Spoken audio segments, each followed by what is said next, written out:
Evo Morales arrasó con las elecciones en Bolivia, encara su tercer mandato. José Nathanson, ¿cuál es el análisis, la primera impresión, el porqué de esta tan importante elección de Evo? Bueno, lo primero, Pablo, que uno diría es que el triunfo fue absolutamente contundente. Evo Morales sacó el 61% de los votos, según los conteos provisorios, porque todavía no hay resultados definitivos. Esto lo estaría acercando a tener 2/3 del Congreso, que es lo que necesita para sacar cualquier ley sin necesidad de hacer una alianza política e incluso poder reformar la Constitución. Evo Morales ganó en todos los departamentos, salvo en uno, y ganó incluso en Santa Cruz de la Sierra, el departamento que en su momento lideró, la región que en su momento lideró esa especie de intento casi secesionista contra Evo Morales. Uno podría decir que Evo Morales está construyendo una hegemonía política en Bolivia, como no se veía desde por lo menos los últimos 50 años. Hay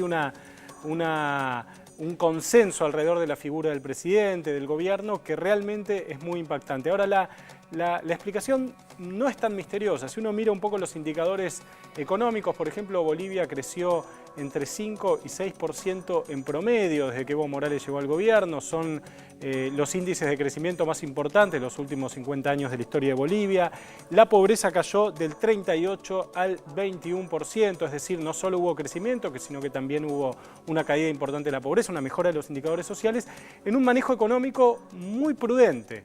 Evo Morales, por ejemplo, para darte un dato, Pablo, tiene al mismo ministro de Economía desde que asumió el poder en 2006. Nunca cambió su ministro de Economía. Las reservas de Bolivia equivalen a la mitad del PBI.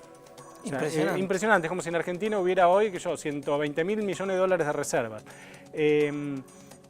Creció mucho, baja inflación, es otro de los datos importantes de Bolivia, pero tampoco es porque uno lee un poco, repasa un poco la prensa y la prensa conservadora en los últimos tiempos y parecería como que Evo Morales se ha convertido en Salinas de Gortari, en Fernando Enrique Cardoso, en Carlos Menem. No hubo solo prudencia macroeconómica con Evo Morales, también hubo una mejora notable en los indicadores sociales, una mejora notable de los indicadores de igualdad, de pobreza, etcétera, y hubo también un recambio de elites. Si uno mira, por ejemplo, el Congreso boliviano, es un Congreso donde está lleno de indígenas, muchos indígenas con pollera, mujeres, jóvenes, etc. Es decir, hubo una combinación de alto crecimiento económico, de un manejo macroeconómico muy prudente y muy razonable, con una mejora importante de los índices de inclusión. Eso me parece que explica. ¿Y cómo crees que logró, teniendo en cuenta lo que sucede habitualmente en nuestros países latinoamericanos, del odio que genera en las clases más conservadoras, este tipo de políticas como las que llevó adelante Evo y él mismo en el poder, digamos?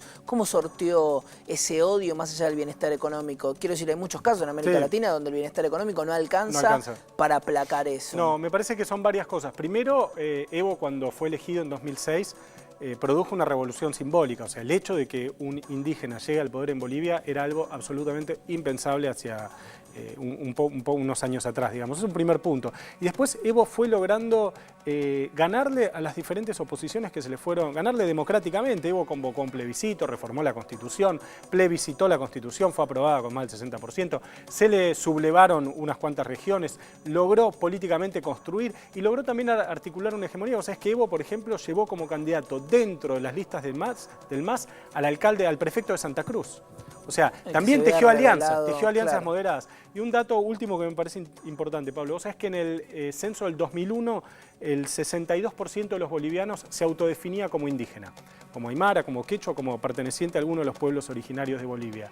En el censo del 2012 el 42% de los bolivianos solamente se define como indígena. ¿Esto quiere decir que hay menos indígenas en Bolivia? No. Quiere decir que hace 10 o antes de que Evo Morales llegara al gobierno, definirse como indígena era una forma de plantearse contra el Estado blanco, contra el Estado colonialista, contra el Estado opresor, etc. Ahora ya no es más, porque el Estado en algún sentido se ha indigenizado en Bolivia. Y me parece que la distancia, esos 20 puntos menos de personas que se autodefinen como indígenas, explican también un poco el triunfo arrollador de Evo Morales ayer. Impresionante. Muchísimas gracias, José, por el análisis.